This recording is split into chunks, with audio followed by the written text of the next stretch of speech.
Hey, what's up guys, Alfonso here, and today's video is about the Galaxy Z, or Z Flip, whatever it's going to be called. But before we begin today's video, I have a special guest with me, and his name is Michael Pepper from Michael Pepper Tech Talk. Michael, how are you, bro? I'm great. Thanks for having me on and being a part of this. I always enjoy working with other creators. So let me ask you, what are your thoughts on the Galaxy Z? As far as the Galaxy Z, it's better when it comes to internals than the Motorola Razr, but missing that second outer display. It doesn't really provide any benefits or bring anything extra versus a regular phone like the S10 or Note 10 Plus. It's a phone that folds, and that's just about it. The idea of a tablet folding to be used as a phone like the Huawei Mate X is closer to what a folding phone should be, in my opinion. With that being said, it will sell because it's something different. Will I get one? If it's priced reasonably and has decent quality and I can get it through my carrier, I might consider it. If it offers at least what a regular good phone like the Note 10 or S10 offered, I'll consider it as well. Yeah, I agree. And I have to say, design-wise, if we've been seeing is the final or close to the final, then it's definitely a better design than, let's say, the Motorola. It isn't that bad, but it's not something I would buy. And certainly not at its price point. I'm not a Android person. However, if I were, and if the Motorola and Galaxy Z were cheaper, I'd most likely buy one of them, especially the Motorola for nostalgia reasons. Speaking of prices though, what are your thoughts of prices for the Galaxy Z? As far as pricing goes, given my previous sentiments, if the specs are current gen with decent storage like 256 gigs and 12 gigs of RAM, as long as it's around $1,200 or less, it wouldn't be too bad. That's the same specs as the Note 10 Plus, but with an upgraded processor. Hopefully the cameras are decent, given the criticism of the Fold. What do you think? Do you think that $1,200 is still too much? I mean, nowadays, all phones are pretty much the same price. It's just a matter of waiting and seeing specs, build quality, cameras, etc., etc. Which brings me to my next question. Do you know what kind of lens this phone is supposed to be getting?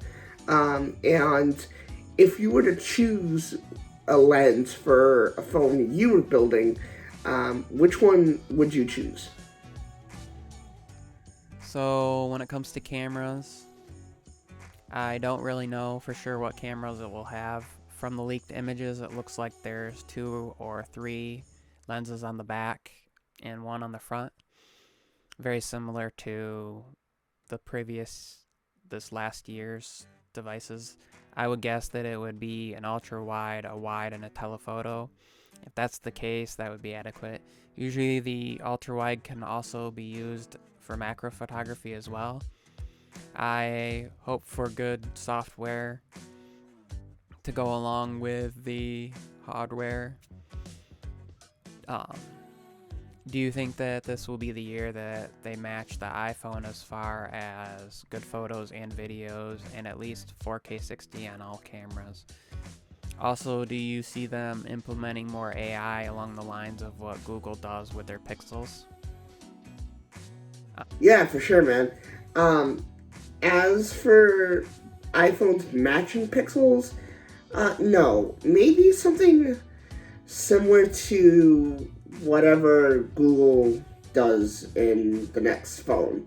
I do agree that all cameras, whether it be front and back, should all be equal.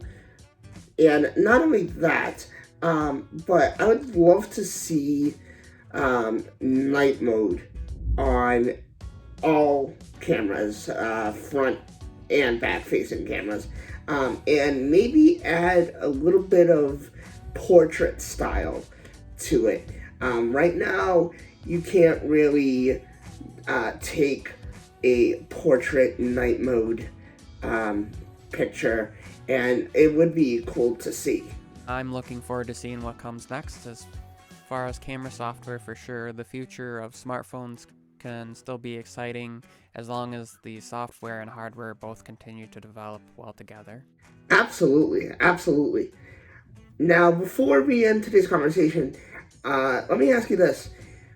As far as battery goes, what do you think Samsung could do to compete against Apple?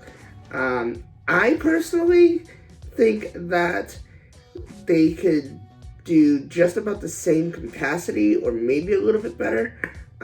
Just curious to what you think. As far as Samsung and how they'll handle battery, I think they'll just start with a 4,000 milliamp hour battery on the base model and go up there from there with larger devices. Their OS is still pretty battery intense, battery hungry compared to iOS and pure Android like Google uses on the Pixel and even OnePlus's Oxygen OS. So they'll just increase the battery capacity and increase charging speeds. So if it doesn't last at least a full day, you can plug it in for 5 to 10 minutes and be up and good for another few hours until you get home and go to bed. It's kind of two different ways, two different mindsets of handling it. One being longer lasting battery due to the optimization and less power hungry OSs. Then the other being larger batteries that last long enough for most moderate users and for the power user faster charging, just in case you need to top it off. I prefer the former. That's one reason that I still carry an iPhone. Cameras and batteries are important to me, and that's where I see software and hardware improving into the future. Yeah, I definitely agree. So this is my last question, I promise. What charging port do you think we'll see on this device? Do you think that Samsung is ready to completely ditch charging ports?